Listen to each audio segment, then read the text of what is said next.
की। क्या मतलब है तुम्हारा? वो बीवी है मेरी। तुम क्या समझते हो कि आजम खान की बेटी लेने के बाद हमें दबा लोगे? कान खोल कर सुन लो, आइंदा अगर तुमने उस तरफ जाने की हिम्मत की तो शहबाज खान का वो रूप देखोगे कि उम्र भर नींद नहीं आएगी। शहबाज खान के धमकियां किसी और को देना, लेकिन तुम्हारे सामने कोई कीदड़ नहीं खड़ा है। सवार जवान शाह खड़ा हुआ है जो इज्जत की खातिर जान लेना भी जानता है और देना भी। तुम इज्जत की बात करते हो। इज्जत की खातिर जान लेने और देने वाले अपने घर की इज्जत को रात के अंदर में निकाला नहीं करते। जवान शाह, बात मत करो। शहबाज खान से निकाला नहीं गया था, बल्कि उसे एक लफ्ज भी इससे आगे कहा तो गर्दन में सुराख कर दूंगा।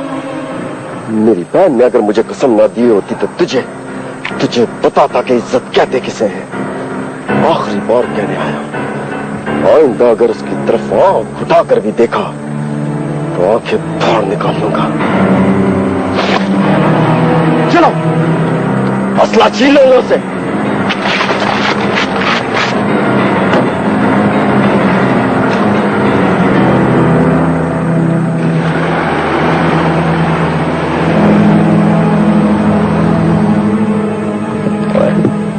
तुम लोगों ने छोड़िए पहले की नहीं।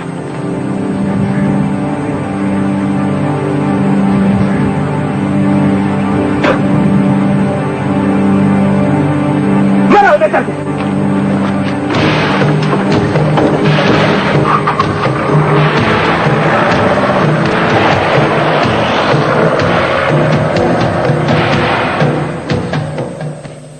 तुम कोई फैसला क्यों नहीं कर लेती हो?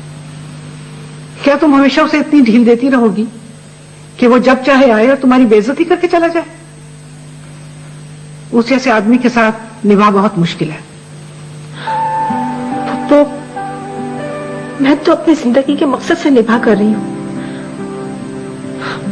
और वो मकसद सवाशा की बातों से, उसकी दी हुई अज़ियतों से बहुत बड़ा है। शहबाज ठीक कहता है, तुम्ही ने उसे सर पे चढ़ा रखा है, वरना उसकी इतनी जरूरत नहीं हो सकती कि तुमसे कलाम भी करे। याद रखो, ऐसे रिश्ते ज्यादा देर पानी हुआ करते। इससे पहले कि वो तुम्हें तलाक दे के सारी दुनिया में कसूरवार ठहराता फिरे, बेहतर यह है कि तुम्हें कोई फैसला कर लो। और याद रखो, शिकस्त का एहसास बहुत अज़ियतनाक होता है। मुझे कभी शिकस्त नहीं होगी फुप्पो, इसलिए कि मैं जवाद शाह को जीतने की कोशिश नहीं कर रही। मैंने जो रास्ता चुना है वो रोशनियों की तरफ जाता है। रोशनी ही मेरी मंजिल है।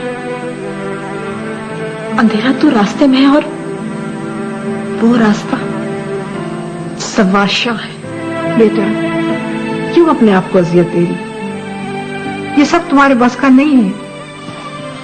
हम अगर हर काम यही समझ के छोड़ेंगे कि ये हमारे बस का नहीं है, तो वो काम कौन करेगा फुप्पो? और तलाक नहीं,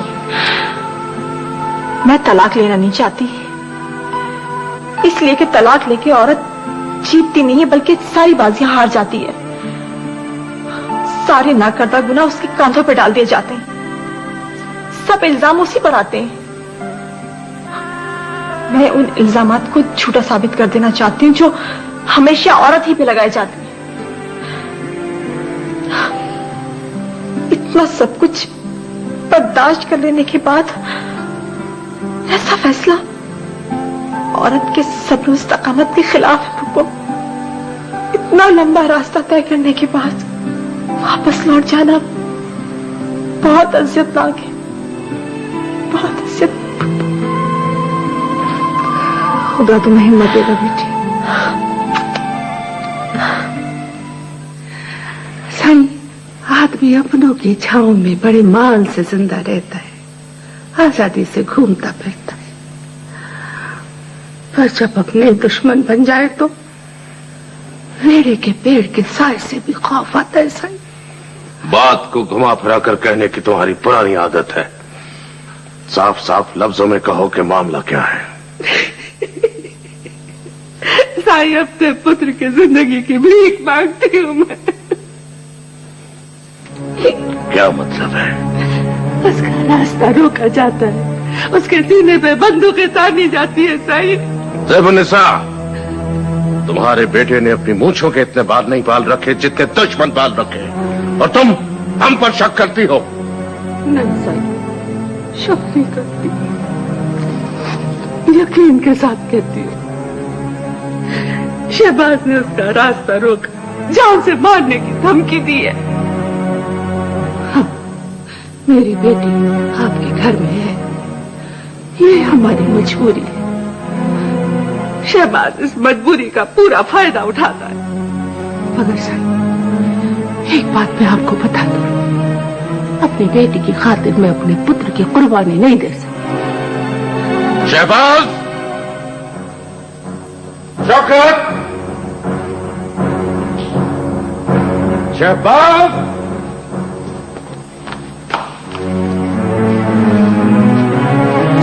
जी दादा साहब। तुमने जबार शाह का रास्ता रोका?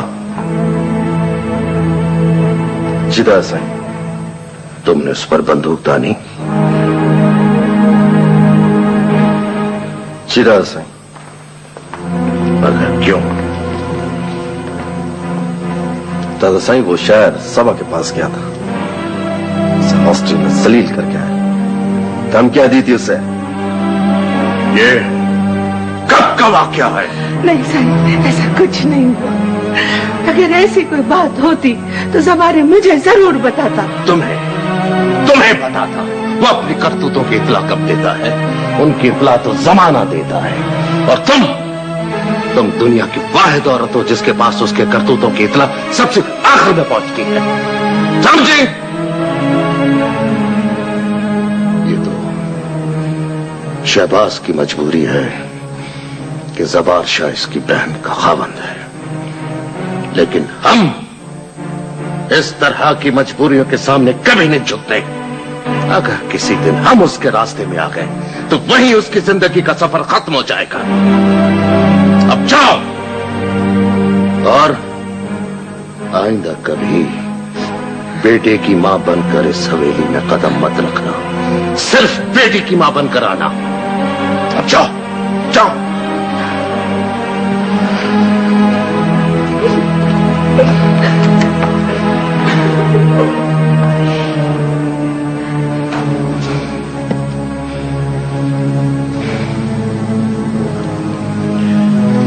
अब तुम लोग भी जाओ।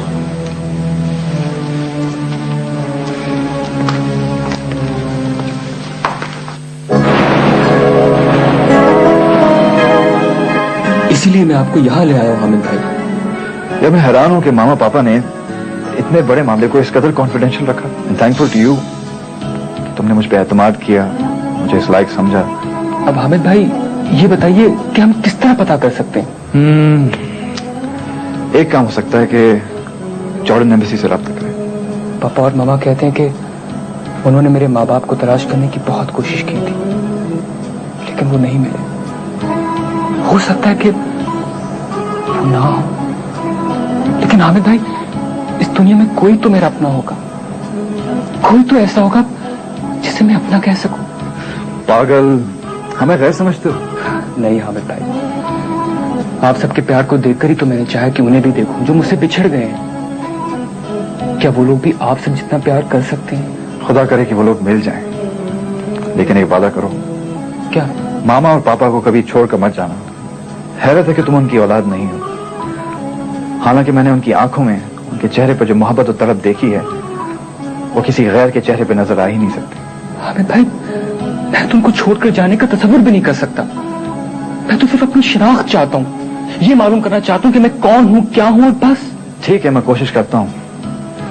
हालांकि ये बात बहुत पुरानी हो गई है, लेकिन जिस हद तक मुमकिन हुआ मैं मालूमात हासिल करूंगा। थैंक यू हामिद भाई। बस एक रिक्वेस्ट और है, ये बात सिर्फ अपने तक ही महदूद रखिएगा। ये बात सिर्फ मेरे और आपके दरमियान है। Don't worry.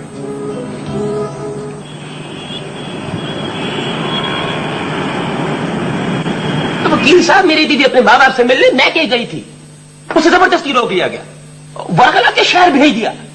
अब आप केस बनाओ, पैसे की फिक्र बिल्कुल मत करो। इज्जत की खातिर पैसा बाना अच्छी तरह जानते हैं। बात पैसे की नहीं जवाब शाह साहब, केस तो मैं बना दूंगा, लेकिन क्या आपको यकीन है कि आपकी बीवी भी आपके हक में बयान देगी? क्या मतलब है? उसके बयान देने न देने से केस का क्या ताल्लुक है? और वैसे भी औरतों की बात को ज्यादा अहमियत ही देते हैं। आप केस बनाओ,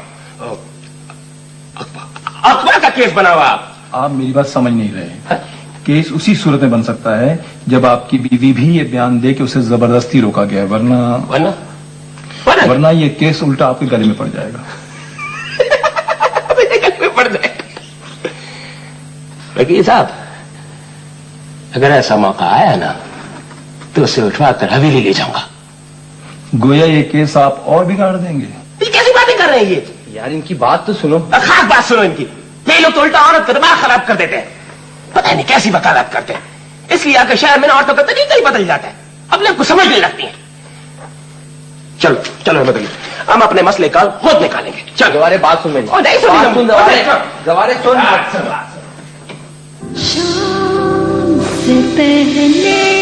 समझाया है कि किसी एक जगह से शॉपिंग किया करो। कैसी बातें कर रहे हैं? किसी एक दुकान से शॉपिंग होती है क्या? भाई मैं इस तरह 10 जगह नहीं घूम सकता। बस आप तो थक गए। अच्छा आप ये सामान रखवाइए और आप अच्छी सी चाय पिलवाइए, सख्त सर में दर्द हो रहा है। अच्छा, कौन है आप? मुझे इफ़त कहते हैं, मैं आस्था की अम्मी से मिलना चाहती हूँ। बेबी घंटी बजाते हैं, यूं मुंह उठा के घुसते ही नहीं चले आते। ये कौन सा तरीका है किसी से मिलने का? देख लीजिए, कोई नहीं पहचानता कि मैं आसफा की माँ हूँ। ओहो, उन्हें बिठाओ तो सही। बैठिए, मैं हूँ आसफा की अम्मी। मैं आपको पहचानी नहीं। मैं आपके होने वाले दामाद की बीवी हूँ। जी? हेलो, वो तो कह रहा था कि मेरी बीवी मर गई। मैं सच कह रही हूँ कि वो कह रहा था कि मेरी बीवी पागल होके मर गई। आपा आप प्लीज चुप हो जाइए। मैं आपसे ये कहने आई हूँ कि अगर आप नहीं चाहती कि आपकी बेटी भी पागल होके मरे तो उसे काबू में रखिए। हमारी बेटी का क्या कसूर है? अपने शौहर को काबू में रखो ना। और आप जाके जहांगीर से बात करें। इस तरह यहाँ आके शोर मचाना ठीक नहीं है। और ये जो आप मेरा घर उजाड़ रहे हैं ये ठीक है क्या? हमें क्या जरूरत है तुम्हारा घर उजाड़ने की? तुमने खुद उजाड़ा है अपना घर, वरना क्यों करता वो दूसरी शादी? जो तूफान अरसे से आपके सर पे मंडला रहा था वो आ चुका है। साइमा प्लीज मेरी मदद करो, उसे यहाँ से किसी तरह भी निकाल दो।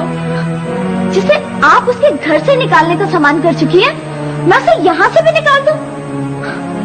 वैसे भी वो तो थोड़ी देर के लिए आई हैं, चली ही जाएंगी। लेकिन आप सोचिए, कल को आप भी इसी तरह किसी के घर जाके चीख चिल्ला रही हैं और आपको भी वहाँ से निकाल दिया जाए।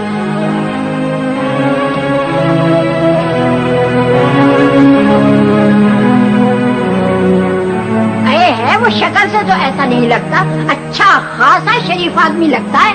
उसी से तो फायदा उठा रहा है, उसी शक्ल से फरेब देता है। आप प्लीज बैठ जाएं। मैं बैठने नहीं आई हूँ, ये बताने आई हूँ कि जिस जहन्नुम में जिंदगी मैं गुजार रही हूँ उसी जहन्नुम में आप अपनी बेटी को धकेल रहे हैं। क्या कह गई है?